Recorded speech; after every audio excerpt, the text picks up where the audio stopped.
não deu a igreja para os pastores, Deus deu pastores para a igreja. Mas muitas vezes nós herdamos essa cultura americanizada, então nós temos uma mega super ultra igreja e uma pessoa só que faz tudo, não é verdade? E aí há 40 anos atrás a gente já tinha um problema. Aí há 40 anos atrás a gente começou a ouvir os nossos irmãos latinos abençoados, que trouxeram essa cultura apostólica para o Brasil. Glória a Deus pela cultura apostólica. Mas a gente já tinha um problema, e agora a gente tem dois problemas. Porque a gente tinha uma igreja com fundamento pastoral, e há 40 anos atrás começamos um movimento apostólico, e a gente já tinha um problema, uma igreja com fundamento pastoral e um movimento apostólico. Eu acredito que o trabalho do Senhor para esses dias é transicionar isso. Quando eu perguntei ao Senhor, o que a gente vai fazer como ministério Mevan? Porque já tem tanto ministério. O Senhor disse, eu quero que vocês façam isso. Porque nós temos as duas coisas na igreja, nós temos os 5 ministérios. Só que nós temos uma igreja com fundamento pastoral e um movimento apostólico. Quando nós temos que ter uma igreja com fundamento apostólico e um movimento pastoral. Então o nosso trabalho é só fazer isso, ó. Virar o globo de cabeça para baixo. Porque as coisas estão certas, é os fundamentos que estão errados. A igreja começou com fundamento apostólico e ela vai terminar com fundamento apostólico, não com títulos apostólicos. Eu cuidei de gente que pagou para ser ungido apóstolo. Eu cuidei de pastores que não eram nem pastores e pagaram para ser ungido apóstolo. É porque a gente tratou o ministério como uma carreira. As pessoas param na minha frente e perguntam, como é que eu te chamo? Você me chama de Luiz Hermínio, meu nome é Luiz Hermínio. Mas não é apóstolo Luiz Hermínio, meu irmão. A minha identidade não está no que eu faço, está em quem eu sou. Paulo, servo de Jesus Cristo, chamado para ser apóstolo segundo a vontade de Deus. Então, a gente tem essa coisa de, eu chamei esses, eu fui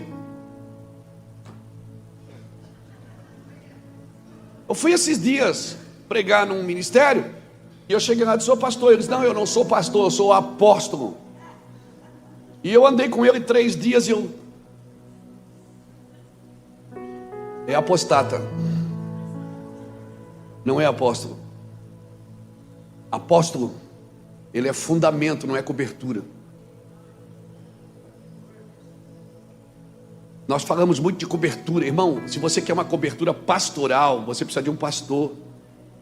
Uma cobertura apostólica, você precisa de um apóstolo. Mas uma cobertura espiritual, você já tem. Ninguém pode te cobrir espiritualmente. Jesus é a tua cobertura espiritual.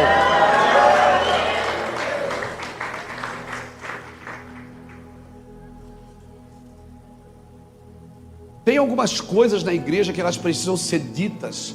O óbvio precisa ser dito, com amor, com paixão, mas sem frenesi, irmão. Nós queremos uma restauração na nossa nação. A restauração não começa por Brasília, começa pela igreja. Amém, irmãos? O sacerdote é muito mais importante do que o rei. Saul nunca se preocupou em trazer a arca, porque para ele o rei era maior que o sacerdócio. Davi, a primeira coisa que quando começou a governar, disse, eu não vou governar sem a presença de Deus. Como eu vou trazer a minha arca do Senhor? Porque Davi entendia que o sacerdócio era mais importante do que o rei. E para a glória de Jesus, se você tem na sua nação um rei que reconhece que o sacerdócio é maior do que ele, não tem como dar errado. O problema é quando os reis acham que eles são maiores que o sacerdócio. Não são. O sacerdócio é muito maior do que o rei. Então a primeira coisa que precisa ser restaurada, restituída, restabelecida, reabiblada. Reabiblada não existe essa palavra, mas eu criei agora. Reabiblia reabibliada. Labassarabacata, lamandarai. É a igreja que precisa ser tocada por Deus. E eu queria gastar um tempo com você para a gente falar um pouco sobre isso. Aproveitar que nós estamos em pastores e pastoras aqui, em maior número, e não tem pastor e pastora, o caldo é mais grosso, né, irmão? Amém? Eu vou falar, não se ofenda comigo. Se ofender, hora que passa. Amém? Passa rapidinho. E eu não vou ficar medindo palavras aqui para a gente. Eu sou pastor de igreja também. Eu acho que ainda sou pastor de igreja. Eu estou na mesma igreja há 22 anos, no mesmo bairro e na mesma cidade. Então, o nosso trabalho é achar um lugar em Deus onde não tem lugar para nossas vaidades, irmãos.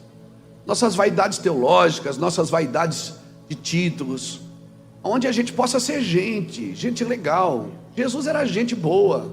Jesus era tão gente que Judas disse assim: ó, vocês não sabem quem é Jesus, mas vai ser o cara que eu beijar. E Jesus estava no meio de povo, era no meio de gente. Jesus era gente. Amém, irmãos? Amém? Então não é pecado um pastor ser gente. E eu acredito que tem gente que Deus usa, mas tem gente que Deus possui. Acredito, eu me recuso a pensar que Deus só quer nos usar.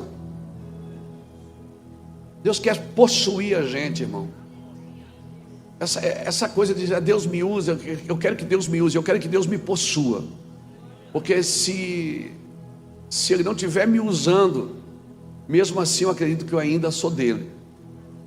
Né? O dia que talvez eu estiver mais velho, não conseguir embarcar num avião para ir para uma outra nação, para uma outra cidade, o dia que talvez eu não conseguir segurar o microfone nas minhas mãos, eu não sei, eu quero chegar nesse lugar, mas eu ainda vou ter um sentimento que eu possuo, o Senhor me possui, eu sou dele, né? E tudo que eu faço é dele. Esses dias eu conversava com o irmão, ele estava com um sentimento de perda muito grande. Ele falou: pastor, por que o senhor acha que eu estou com esse sentimento de perda? Perdi a igreja, perdi isso, perdi aquilo. Eu disse: porque você tinha sentimento de posse. Só tem sentimento de perda quem tem sentimento de posse. Quando você não tiver sentimento de posse, nada é seu, você não tem sentimento de perda nunca. Que Deus pode tocar em todas as esferas da sua vida, do seu ministério. E a missão Sudeste existe para isso, irmão. É uma missão para servir a igreja no Sudeste, nesses estados do Sudeste, no coração do Brasil. Amém? E nós queremos servir a igreja. Não queremos seu estatuto, não queremos uma placa da nossa igreja. Irmão, eu recebo diante de Deus, os pastores estão aqui, eles sabem disso. A gente abriria 10 Mevan por semana. Pessoas ligam, mas Mevan não é uma franquia, não é o McDonald's. Não é uma franquia. Entendeu? A gente tem um ministério para servir, uma plataforma, é um aeroporto para decolar e pousar avião de todas as empresas. Amém? Aviãozinho pequenininho, tem um avião grandão, né? Que não pode a gente ter esse sentimento de achar que é tudo nosso. Nós não queremos estatuto, não queremos placa de igreja, não queremos o dinheiro de ninguém. O dinheiro até a gente quer, se quiser dar, a gente está aqui aberto, né? Mas o que a gente quer mesmo é viver corpo, viver reino, viver o reino de Deus. Eu acredito que Deus pode fazer o que Ele quer sem a gente, mas Deus é tão lindo que Ele espera a gente chegar para começar através da gente. Ele pode fazer o que Ele quiser sem você, mas é como se ele esperasse a gente chegar para dizer assim: eu quero que você faça comigo. Então Deus que me convida para participar, como que eu não vou ser fiel, irmãos? Eu preciso ser fiel à ideia original. Tem uma ideia original. Quando as pessoas questionavam Jesus acerca de alguma coisa, ele dizia: no princípio não era assim. Ele sempre levava a pessoa para a ideia original. Deus tem sempre uma ideia original. Amém, irmãos? Abra sua Bíblia comigo em 1 Coríntios capítulo 12.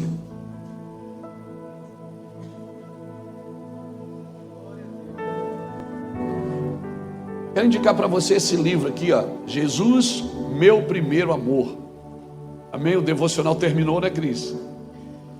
Não tem nem lá para São Paulo, nada, acabou tudo, né, Cris? Glória a Deus, né? Jesus, Meu Primeiro Amor. Esse livro é fantástico. Tem esse livro do pastor Reuel. Reuel escreveu esse livro muito bom, Ambiente de Glória.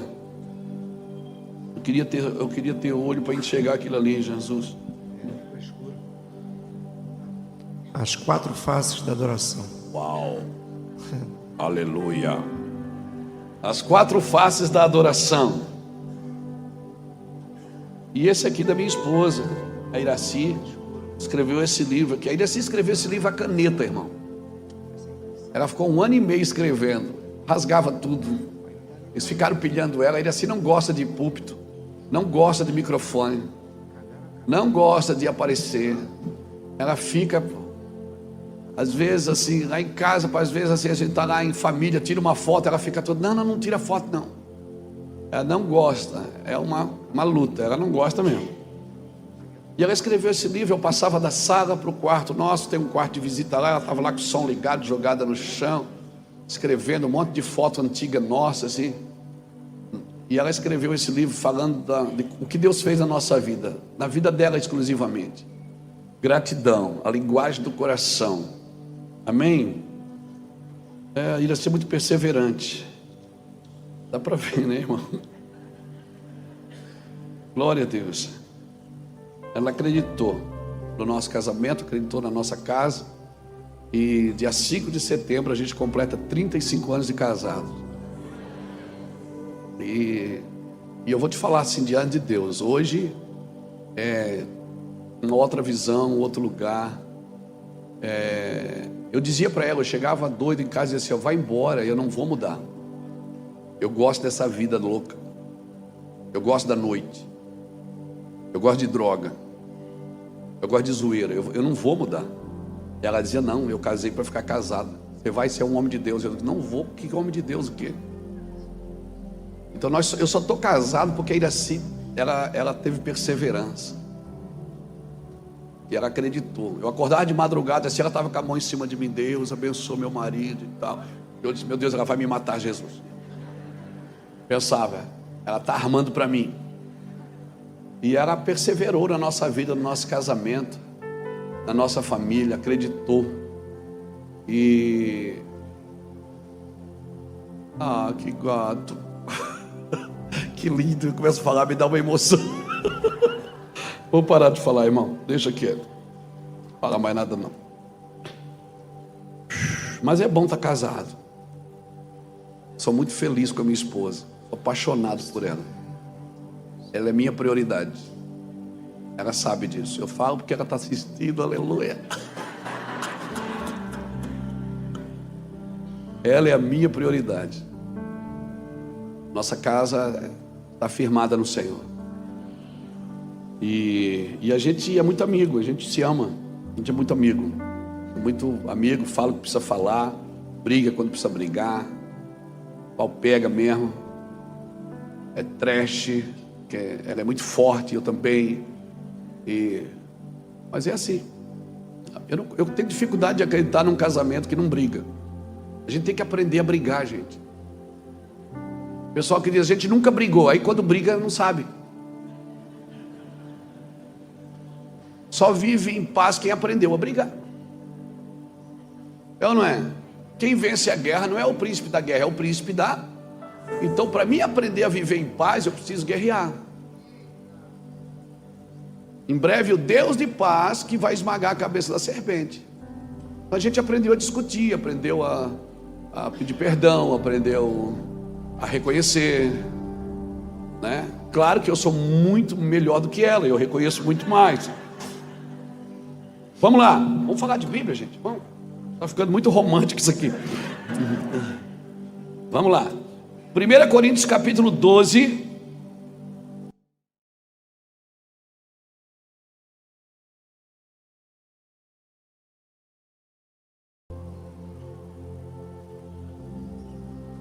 E o versículo de número 27.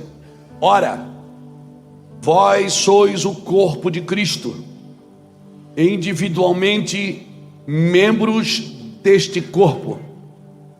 Uns pôs Deus na igreja, primeiramente apóstolos, em segundo lugar profetas, em terceiro lugar mestres, depois operadores de milagres, depois dons de cura, socorro, governo, variedade de línguas.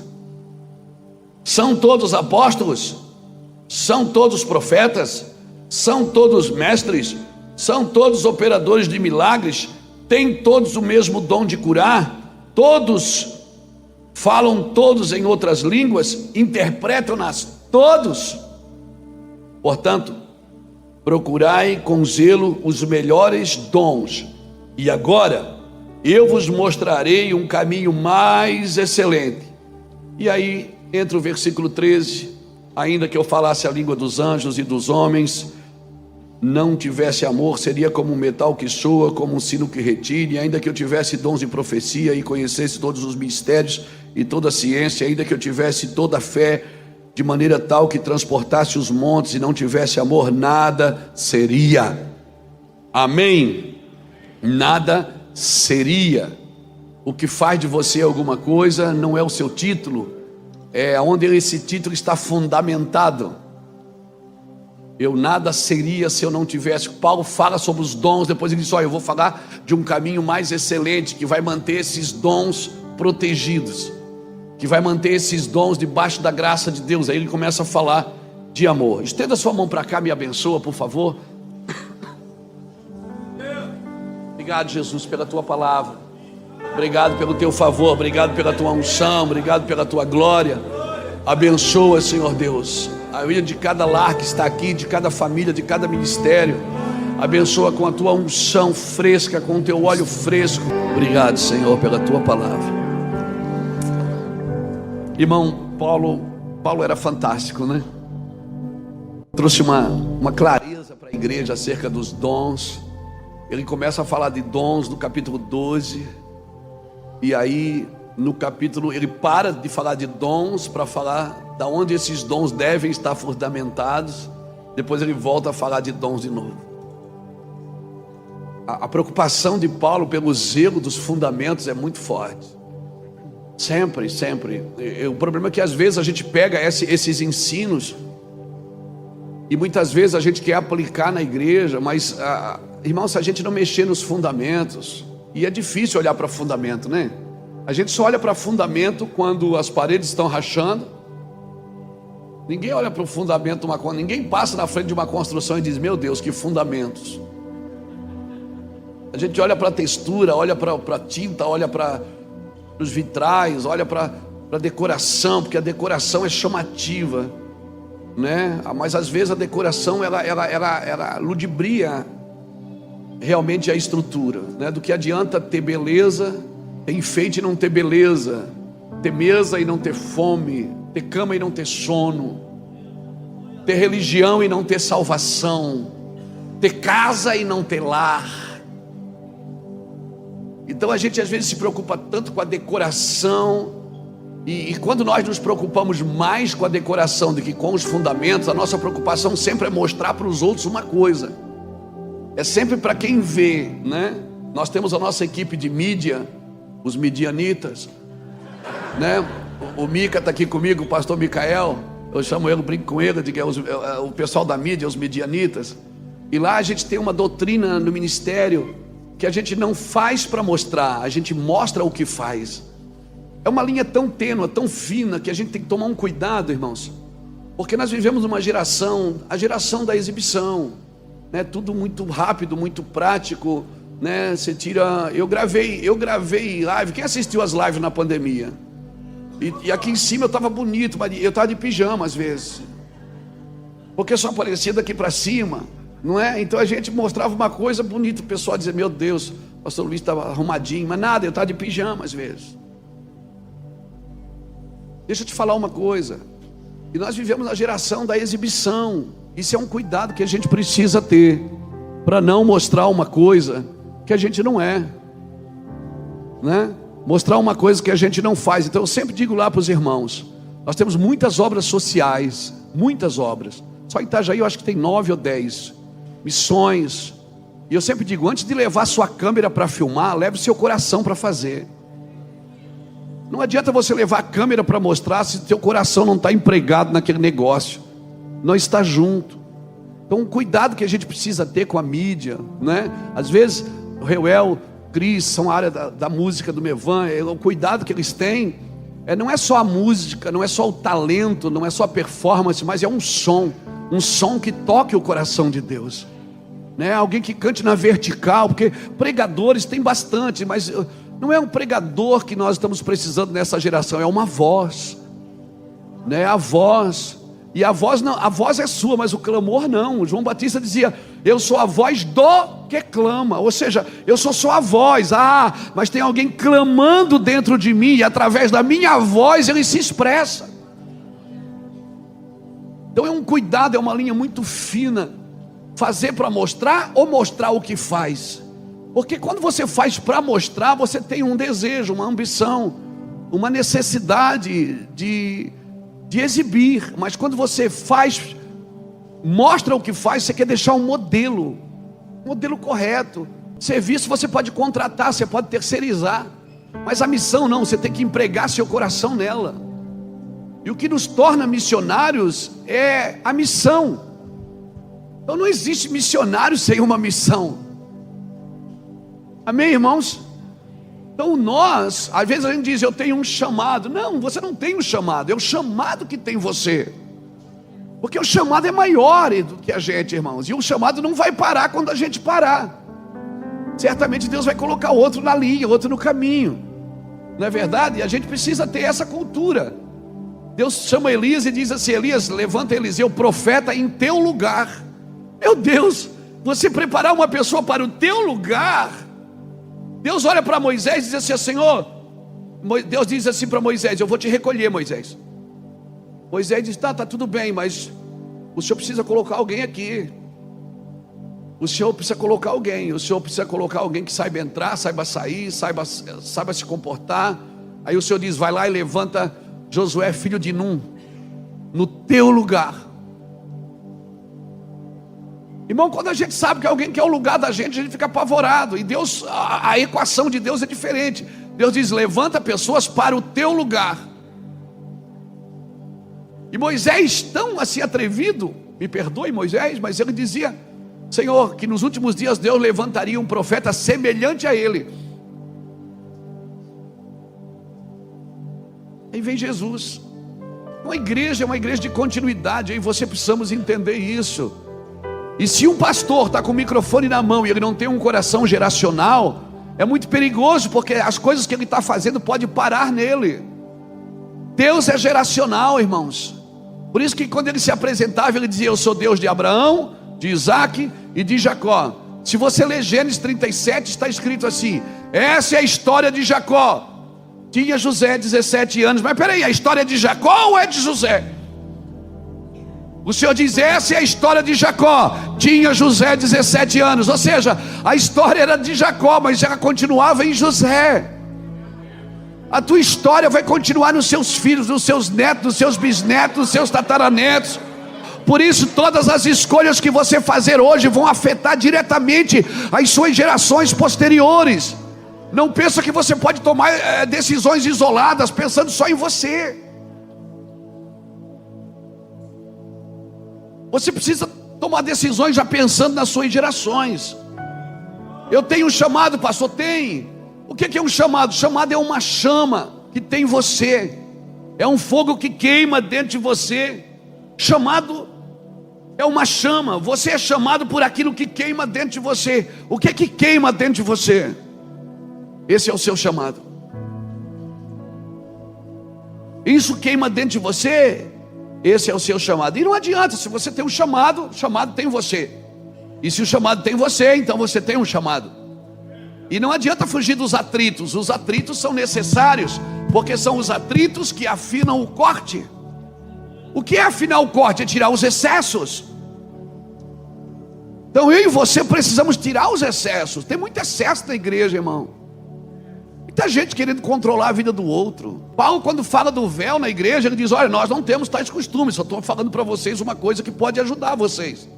Mas saibam que nós não temos tais costumes. Aí alguém pega e faz isso um costume. E a igreja está engendrada, enxertada de costumes.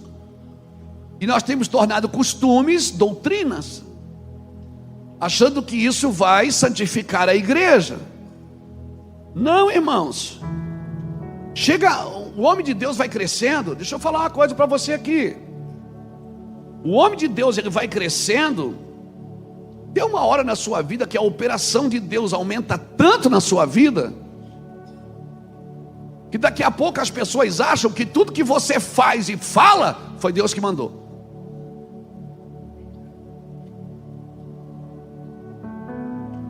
Porque você está acostumado a falar e acontecer. O problema não é as pessoas achar que tudo que você faz e fala foi Deus que mandou. O problema é quando você começa a achar que agora Deus consulta você para fazer alguma coisa. Por quê? Porque as operações de Deus aumentaram na sua vida. Quando as operações de Deus aumentam, chega uma hora que a vida financeira melhora na sua vida, no seu ministério. Se eu estou aí, eu digo amém. Tem uma hora que Deus começa a mostrar a você, sabe? Isso. Tem uma hora que Deus começa a mostrar a você, começa a prosperar você, começa a confirmar tudo que você fala. Aí você pronto, você achou que agora você achou um lugar e Deus, sabe, Ele tem que consultar você para fazer alguma coisa. Enquanto é as pessoas que pensam isso, tudo bem. O problema, sabe o que acontece? É que a gente gosta que as pessoas pensam isso.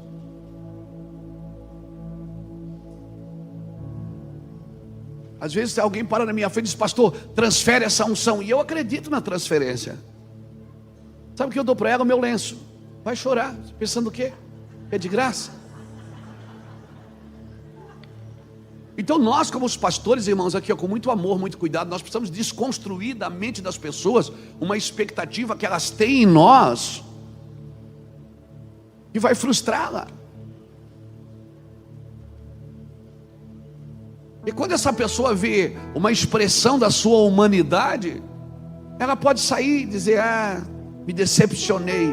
Sabe por que ela se decepcionou? Porque ela criou uma expectativa nas suas ações, na sua santidade, que ela pensa que você não vai nem no banheiro. E se você não falar para ela das suas diarreias, porque a gente foi ensinado a não mostrar fraqueza. A gente foi ensinado a vender no púlpito um personagem que muda de roupa, muda de voz, muda de personalidade, porque agora ele está diante de pessoas. Nós somos ensinados a não mostrar fraqueza, quando a Bíblia diz que o meu poder se aperfeiçoa na tua fraqueza. Então nós criamos um distanciamento entre o alpendre e o altar muito grande. E as pessoas que estão sentadas na nossa frente, elas olham para a gente e às vezes ficam pensando assim: cara, o que esse cara está falando, eu nunca vou conseguir viver isso. José falou uma coisa essa semana lá em Campinas interessante. Isso acontece comigo também. Às vezes eu estou assistindo um vídeo meu na internet, eu choro. Você não chora assistindo os seus vídeos? Às vezes eu estou assistindo um vídeo meu, irmão, eu começo a chorar. E dá vontade de ligar para aquele pregador e pedir para ele orar por mim. Meu Deus, eu precisava sentar 10 minutos com esse cara para conversar com ele.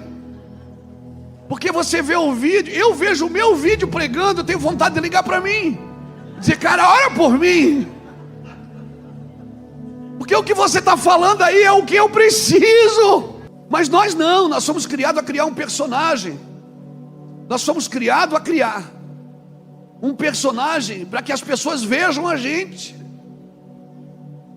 Elas veem a gente, elas ficam pensando: cara, eu nunca vou conseguir fazer o que esse pastor está falando, porque ele anda num nível de santidade. Pastor, eu queria ter essa unção. Pastor, transfere.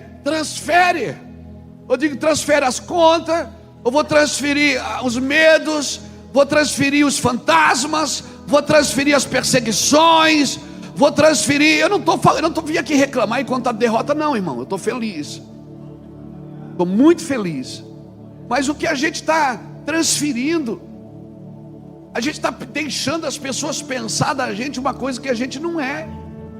Deixa as pessoas ver que a gente tem fraqueza. Deixa as pessoas ver que a gente tem dificuldade. Não, mas elas não vão. Não, elas vão. Elas vão ver que o que elas buscam, e você também precisa. Ser humano é humanizar a espiritualidade, é ser gente. Amém, gente? Então, para mim, o ministério apostólico, ele veio para isso, para ajudar nesse cuidado. Porque o fundamento apostólico da igreja, ele precisa ser restaurado. Nós precisamos, como apóstolos, pastores, trazer fundamentos, mostrar as coisas como elas são, não vender um produto que a gente não compra. Eu conheço pastores, irmãos, a gente cuida desses irmãos também, que eles pregam uma coisa no altar que nem eles mais acreditam nisso, mas eles têm uma demanda para cumprir, eles têm uma meta para alcançar, sabe? Porque a sua convenção ligou para ele e disse que ele tem tantos % para fazer. Então a nossa fé se tornou uma fé logística. A gente tem uma meta para cumprir. Não me chame isso de evangelho. Não me chame de evangelho. Isso é qualquer coisa, menos igreja. Nós temos meta para cumprir. É como se nós fôssemos vendedores de um produto. Vai ganhar um prêmio no final quem vender mais. Vai ganhar um prêmio no final quem abrir mais células. Vai ganhar um prêmio no final quem plantar mais igrejas. Por isso que nós estamos as igrejas cheias de gente vazias. Porque nós nos tornamos matemáticos. Onde ter mais me promove, onde ser maior me promove, onde ser mais alto me promove. E quer saber? Não tem problema nenhum você querer ser grande. Ser grande tem um caminho só. Quer ser alguém o primeiro? Senta no último. Quer ser alguém forte? Reconheça que é fraco.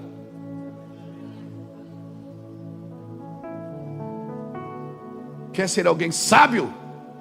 Se torne louco. A equação de Deus é diferente da sua. Então, queridos, o fundamento apostólico da igreja, os dons devem ser procurados, claro. Jesus mandou eu procurar os dons com zelo. Eu preciso buscar esses dons com zelo.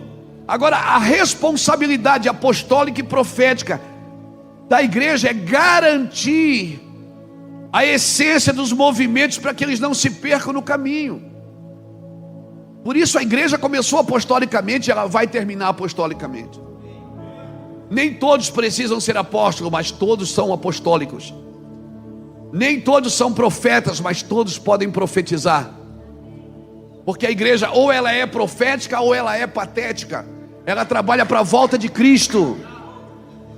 A igreja não trabalha para ficar grande, ela trabalha para a volta de Cristo.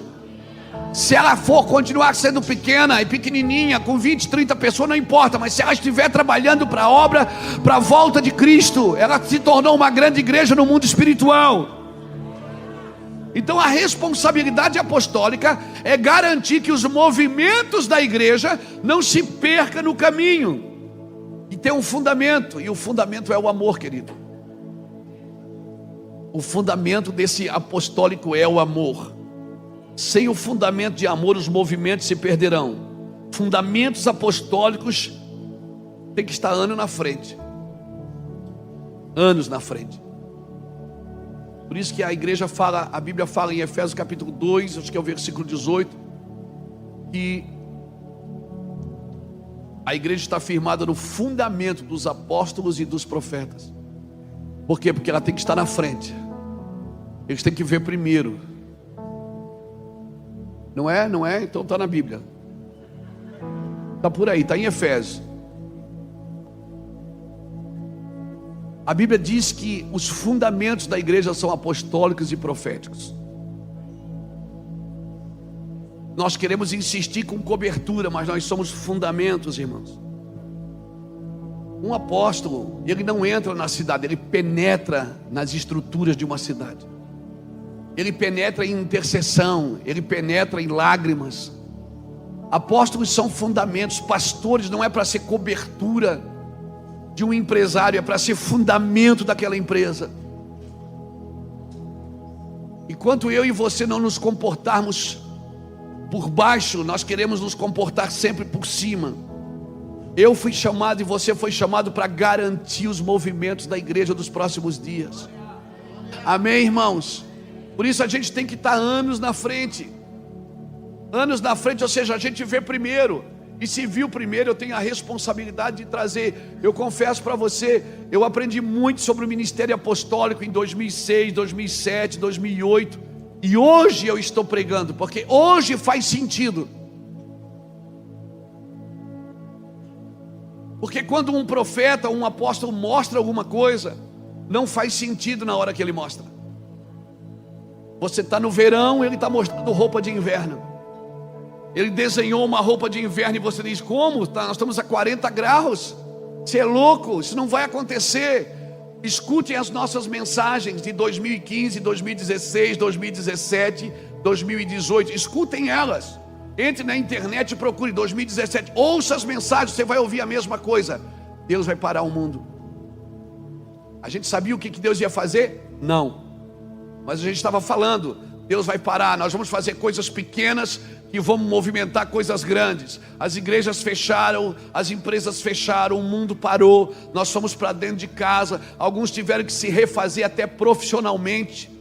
Alguns criaram novas formas de viver, novos jeitos de viver. Perdemos parentes. Deus recolheu amigos, recolheu parentes, recolheu familiares. Um sentimento de perda. E aí alguns ficaram no campo do medo, outros prosperaram. Nós precisamos entender que eu não nasci para fazer, eu nasci para cumprir. Para cumprir o que está escrito. A Bíblia diz que Jesus nasceu em Belém da Judeia para que se cumprisse o que fora dito: tu, Belém de Judeia, Belém de Efrata, sendo a menor cidade, de ti sairá o rei. Depois ele foi morar em Nazaré para que se cumprisse o que fora dito. E depois ele desceu para o mar da Galileia e morou em Cafarnaum, Zebulon, para que se cumprisse o que fora dito. Amém, irmão? Jesus vivia no cumprimento das escrituras. Jesus, ele não veio para fazer, então faz um milagre. Ele dizia: não, eu vim para aqui fazer o que meu pai mandou fazer. Eu vim para cumprir. Você vai ter que decidir nos próximos dias se a sua igreja vive para fazer ou vive para cumprir. E se ela vive para cumprir, então eu vou ter que parar de fazer e voltar a ouvir a Deus. Eu preciso voltar a ouvir a Deus, senão eu só estou fazendo. E glória a Deus pelo serviço, glória a Deus a igreja cresceu, glória a Deus o prédio aumentou, glória a Deus a gente ficou mais conhecido, glória a Deus pela internet. Estamos fazendo, mas eu nasci para cumprir. E muitas vezes para voltar a cumprir eu preciso parar de fazer. E agora Deus disse: pare um pouco.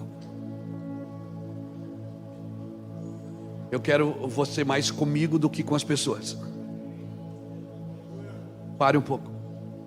Eu quero falar coisas novas nos próximos dias. Eu estou voando, irmão. Eu estou ganhando oferta. Eu estou vendendo livro. Eu estou pregando nas grandes conferências do Brasil e do mundo. Meu Deus, está indo de vento em popa. E Deus diz: recolhe as velas. Volte. Pare um pouco. Eu quero... Poxa, ele vai parar? É. Como é que é isso, pastor Luiz? Eu vou te falar como que é isso. Quando você for tentado a se esconder, mostre. Quando você for tentado a mostrar, se esconda. Volte para o lugar em Deus. Eu vou te falar uma coisa séria.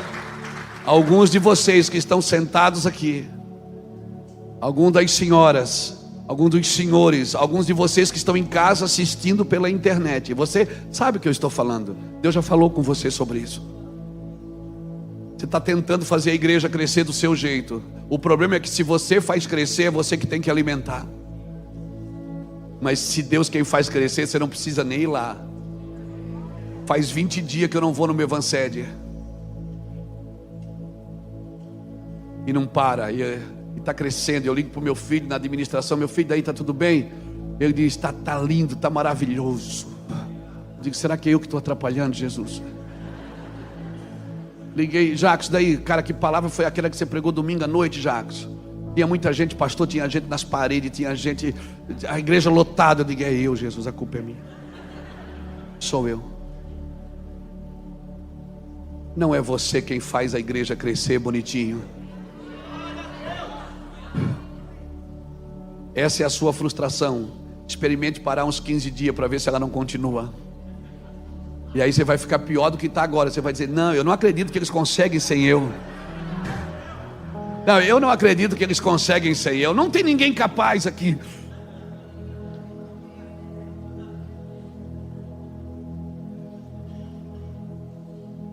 Alguns de vocês que estão aqui sentados, senhores e senhoras que estão pela internet, Deus já está falando com você: pare um pouco. Venha para o recôndito da minha presença. Ande comigo, eu quero te ensinar sobre as novas modalidades, as novas formas de movimento. Eu vou ensinar coisas que nem a NASA sabe para você. Eu quero colocar coisas dentro do seu coração que você ainda não viu, que os seus olhos não ouviram, que os seus ouvidos não ouviram. Mas você não, você está lá no frenesi de fazer. Até porque se não entrar o dinheiro até o dia 1º, como é que você vai pagar a conta dia 5? Eu vou te falar, irmãos, eu vou te falar, é sério que eu vou te falar, pense nisso. Se essa igreja está tirando a sua dor de cabeça, com aluguéis, com isso, com aquilo, para tudo, meu irmão, vai se reunir em casa. Deus não te deu uma igreja para acabar com a sua vida e para você dar mau testemunho na cidade. Vai reunir em casa, reunir debaixo de uma árvore. Não tem um pé de manga aí? Reúne debaixo do pé de manga, debaixo do viaduto. Irmãos, igreja é as pessoas. Igreja é as pessoas. Não dê trabalho para Jesus. Se movimente. Se você não entender o movimento de Deus, você vai ser um Jonas, sempre fugindo do lugar que Deus te enviou. Deus me trouxe aqui hoje para falar para você. Para você. Pastor, mas o senhor nunca teve problema financeiro para pagar a conta? Claro que tive. Mas a gente vai consultar Deus e perguntar a Deus. Ele disse: você está fazendo errado do seu jeito, você não está fazendo do meu jeito. Do seu jeito quem paga a conta é você. Do seu jeito quem paga a conta é você. Deus promove Ele só protege o que Ele mesmo promove. O reino dos céus, Marcos 4:26 diz que é semelhante a um homem que lança a semente na terra e vai dormir, não sabendo ele como a terra por si mesma frutifica. Primeiro a erva, depois a espiga e por último o grão cheio na espiga. Então o reino dos céus você nunca vai conseguir explicar. Eu posso sentar com você todos os dias para tentar explicar como que a gente cresceu, como que a gente está se mantendo, como que a gente está avançando. Eu não consigo explicar, até porque se você consegue explicar, não foi Deus quem fez, foi você. Assim como tu não sabes o caminho do vento, nem como se formam os ossos no ventre de uma mulher grávida, assim tu não sabes a obra de Deus que faz todas as coisas. Por isso, de manhã semeia a tua semente, de tarde não retires a tua mão, porque tu não sabes qual que vai prosperar. Oh meu Deus, eu não sei como Deus faz, mas eu sei que Ele faz se eu obedecer. E se eu tiver que morrer para isso, se eu tiver que renunciar para isso, se eu tiver que voltar para isso, se eu tiver que soltar, meu amigo pastor, minha amiga pastora, solte. Solte. Vai aparecer um monte de gente: pastor, por que você não faz isso? Pastor, por que você não faz aquilo? Não faça. Chega de ouvir vozes. Para tudo e vai ouvir o que Deus tem para você. O teu Deus tem algo para você. O teu Deus Ele não te chamou para sofrer desse jeito. O sofrimento é pelo crescimento, irmão. A dor é a dor do crescimento, não é a dor da perda. Você não vai perder nada, fica tranquilo. E se eu perder é porque não era seu. Não era seu. O que Deus te deu é seu e ninguém pode tomar de você. Ah, pastor, e se o cara sair e se me expulsar da igreja, eu abro outra. Eu vou orar até Deus fazer de novo. Entenda isso, entenda as movimentações do céu, querido. Os apóstolos não apenas entram em cidades, mas eles penetram em cidades. Eles tocam as estruturas, eles tocam fundamentos. Um apóstolo, ele não tem um livro de receita de alimento. Ele é o alimento. Ele se torna o alimento para aquela casa. Um apóstolo não tem uma receita. E esse é o problema. Tem muita gente comendo a receita, achando que está comendo o alimento, porque leu. Não adianta, se você leu a receita, você tem que preparar ela para poder desfrutar dela. Não adianta comer um livro de receita e achar que está comendo o alimento que você leu. Um apóstolo, ele não tem receitas de alimento. Ele é a própria comida. São todos apóstolos? Não, mas são todos apostólicos. Por quê? Porque a igreja é apostólica. Porque elas trabalham no fundamento para garantir que a profecia se cumpra. Para que eu tenho que trabalhar nos fundamentos? Para garantir que a profecia se cumpra. Para garantir que aconteça o que Deus falou que acontecerá. Então está escrito. Está escrito. Eu nasci para cumprir, não foi para fazer. E muitas vezes eu quero fazer e o que eu estou fazendo não está contribuindo para o cumprimento. Está desviando as pessoas do cumprimento da palavra. Eu nasci para cumprir, então o meu trabalho é ouvir a Deus. Se o meu povo que se chama pelo meu nome, Deus está dizendo: ouve Israel, Senhor. Ouvir e obedecer faz parte de um propósito. A igreja, ela nasceu com uma plataforma apostólica. Abra comigo 1 Coríntios capítulo 3 versículo 9, diz assim: pois nós somos cooperadores de Deus, e vós sois lavoura de Deus e edifício de Deus, segundo a graça de Deus que me foi dada. Pus um como sábio construtor o fundamento, e o outro edifica sobre ele. Mas veja cada um como edifica sobre ele, pois ninguém pode colocar outro fundamento além do que já está posto, a qual é Jesus Cristo. E se alguém sobre este fundamento levantar um edifício de ouro, prata, pedras preciosas, madeiras, feno e palha, a obra de cada um se manifestará, porque o dia a demonstrará. Pelo fogo será revelada, e o fogo provará quais sejam a obra de cada um. Por isso o ministério apostólico trabalha nos fundamentos, para que Cristo nunca saia dos fundamentos da igreja. O ministério apostólico, ele trabalha para promover os fundamentos de Cristo. Não é as suas ideias. Eu não subo aqui para dar minhas opiniões. Eu subo aqui para repetir o evangelho todo dia a mesma coisa, todo dia. A igreja, ela foi lançada com fundamentos apostólicos. Essa é a ideia original de Deus. Um apóstolo, um profeta que trabalha nos fundamentos, ele não trabalha para colocar as suas ideias, ele trabalha para que o que já existe não saia dali, não perca o caminho. Não perca o caminho da construção, querido. E a gente não observa fundamentos. A gente só observa fundamentos por dois motivos: quando as paredes começam a rachar, ou quando a gente quer construir algo em cima daquilo que já existe. E a gente vai ver os fundamentos, chama um engenheiro para ver os fundamentos. Esse é o trabalho dos ministérios apostólicos e proféticos na igreja. Não tem a ver com título, não tem a ver com beija aqui no meu anel e me dá o dízimo, não tem a ver com isso. Tem a ver com trabalhar os fundamentos. Tem a ver com trabalhar os fundamentos. Por isso que eu vejo os profetas, eles vinham em Israel e diziam: assim diz o Senhor, ó Israel, e corriam para o deserto, porque a palavra deles tinha que ser maior do que eles. Era a palavra que ficava aparecendo e eles se escondiam. Você está me entendendo? Um apóstolo, ele pode apostolar da prisão. Um apóstolo, ele pode ser fundamentos. Ele pode trabalhar para os fundamentos. Não que ele seja o fundamento, simplesmente ele mostra o fundamento. Ele está apontando para Cristo. Cristo é o fundamento. Ninguém pode colocar outro fundamento.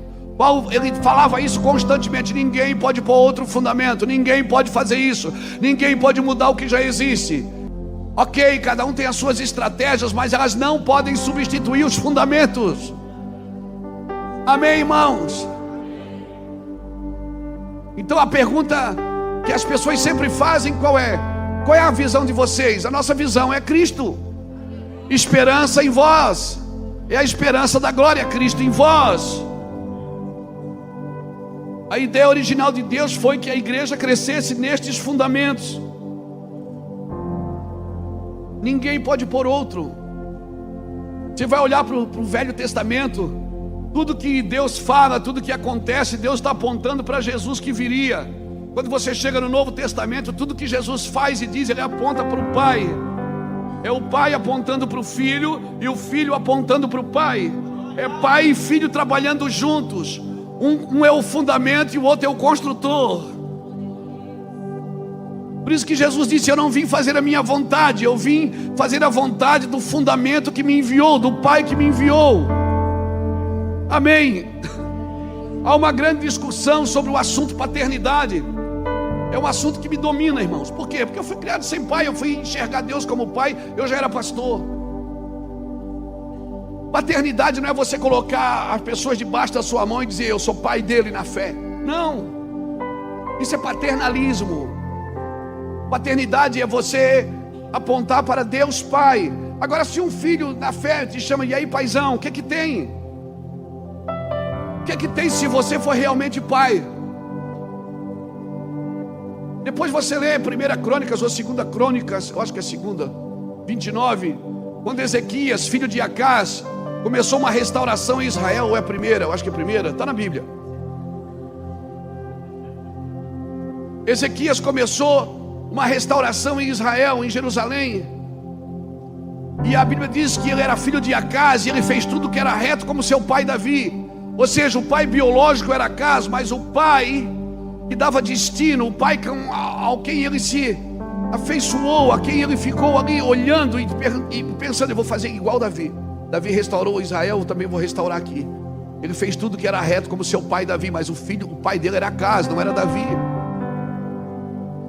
Então o que é que tem você ter um pai espiritual que ajuda você a achar Deus como pai, que ajuda você a achar os fundamentos da fé? Isso não tem problema nenhum. O problema é que muitos pais estão castrando seus filhos. O problema é que muitos pais não permitem que seus filhos cresçam. Eles colocam a comer debaixo da mesa. Filhos não comem debaixo da mesa. Quem come debaixo da mesa é cachorrinho, não é filho. Filhos estão na mesa com seus pais. Ah, mas a Bíblia diz em Mateus 23, 9: a ninguém chameis de pai, porque só um é o vosso pai. Entenda o fundamento dessa palavra. A palavra que está em Mateus capítulo 23, versículo 9: a ninguém chameis de pai. A palavra pai ali vem da palavra pater, que é a mesma palavra para pátria. O que Deus está dizendo é o seguinte: a ninguém na terra chamei de vosso pai, porque só um é o vosso pai. Deixa aqui. A palavra pai ali, ela vem da palavra pater, que quer dizer pátria, que quer dizer origem. O que Deus está dizendo é o seguinte: não diga que ninguém é a sua origem, porque a sua origem sou eu. E onde é que eu descubro isso? Efésios 1:4, que diz que Ele me elegeu nele, antes da fundação do mundo, para que eu fosse santo e irrepreensível diante dele em amor. Então Deus é a minha origem. O ventre da minha mãe foi uma passagem, mas a minha origem é Deus. Eu saí dele, porque dele, por ele e para ele são todas as coisas. Então o que Deus está dizendo é: não diga que o Luiz Hermínio é a tua origem. Ele pode ter te ajudado, ele pode ter investido no seu ministério, ele pode ser um paizão para você, mas a sua origem sou eu. É isso que Deus está dizendo.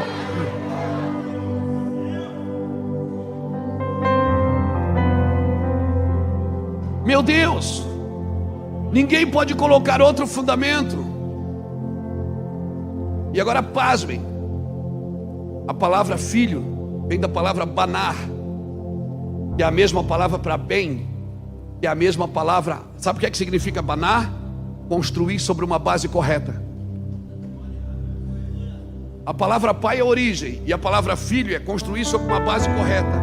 Então, se você tem uma origem e você se torna filho disso, você constrói sobre essa base correta. Isso é fundamento correto. Fundamento correto não é pegar a visão do ministério e levar a visão do... Olha, qual é a tua visão? A minha visão é essa. Não, se a tua visão não comunga com a volta de Cristo, não promove a volta de Cristo, não promove o cristianismo saudável e genuíno, ela não pode ser chamada de igreja.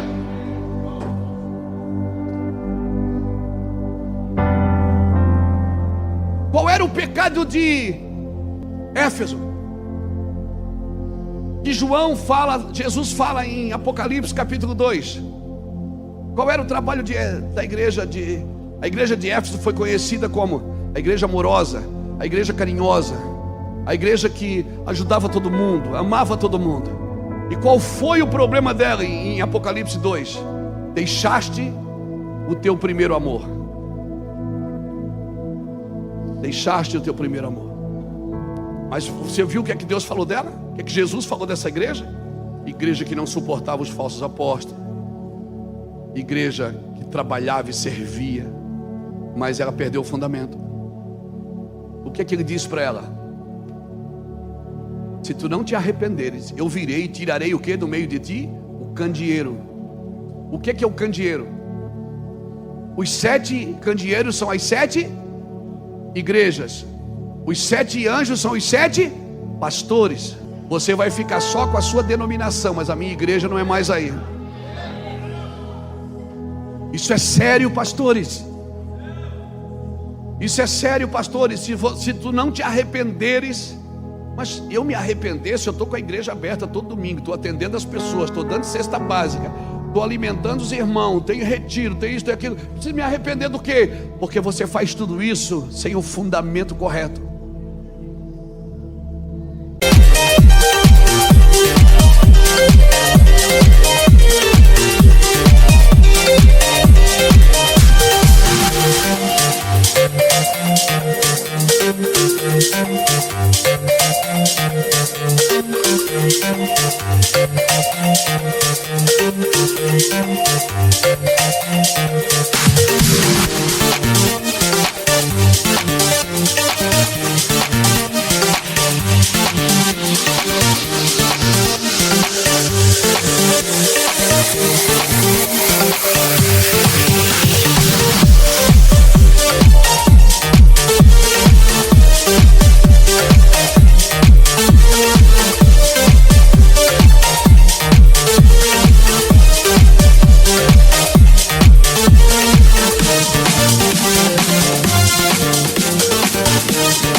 A sua intenção é errada.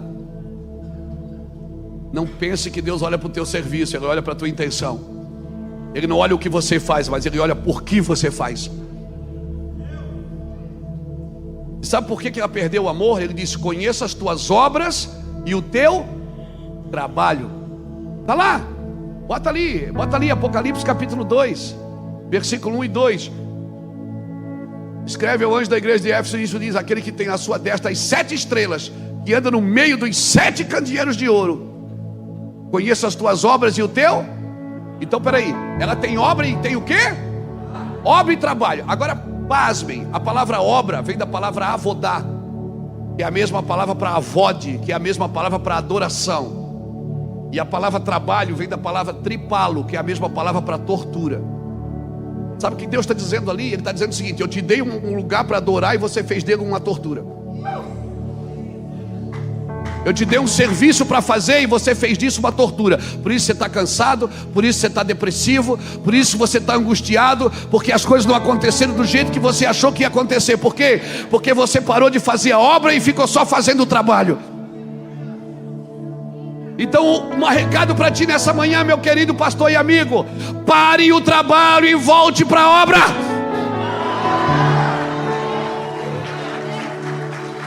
Pare Pare o seu trabalho como igreja e volte para a obra. Pera aí, o que o senhor está falando? O que eu estou falando é que Deus te deu um lugar para adorar. Mas eu tenho que fazer culto. Não, você não tem. O seu trabalho é, antes de ministrar pessoas, é ministrar a Deus. Você é ministro do Senhor. Você foi chamado para adorar o Senhor. E porque você adora o Senhor, Deus deixa você cuidar de gente. Porque você adora o Senhor, Deus deixa você governar. Porque você adora o Senhor, Deus vai te dar recurso. Porque você adora o Senhor, Deus vai te dar fama. Porque você adora o Senhor, Deus vai te levar em lugares estratégicos. Entenda isso. Então o que é que eu faço? Pare o trabalho e volte para o AVOD. Mas eu não sei tocar nada. Não precisa. Você não precisa ser músico para ser adorador. Não é da música que Deus gosta, de você. Você pode cantar até ciranda, cirandinha, vamos todos. Não importa. Não é da música que Deus gosta. Deus gosta de você, cara. Deus gosta de você, irmã. Entra no teu quarto, fecha a tua porta, e o Senhor que está em secreto, Ele virá com tudo.